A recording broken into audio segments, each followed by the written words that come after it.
ഇത് അമ്പലമുക്കില ശ്രീകൃഷ്ണ ക്ഷേത്രമാണ്. അവിടെ ഉത്സവം തുടങ്ങിക്കഴിഞ്ഞു.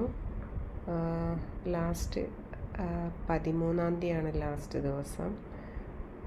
അതിഭയങ്കരമായ ഒരുക്കങ്ങളും കുറേ നാളുകൾക്ക് ശേഷം ഇന്നാണ് എനിക്ക് അവിടെ പോകാൻ പറ്റിയത്. ഒരുപാട് സന്തോഷം. ഞാൻ ചെന്ന സമയത്തിന് അവിടെ ഓട്ടം തുള്ളൽ നടക്കുമായിരുന്നു. അത് ഞാൻ ഈ വീഡിയോയുടെ കൂടെ ആഡ് ചെയ്തിട്ടുണ്ട്. അമ്പലത്തിനകത്ത് ഫോട്ടോ എടുക്കാനും വീഡിയോ എടുക്കാനും പെർമിഷൻ ഇല്ല.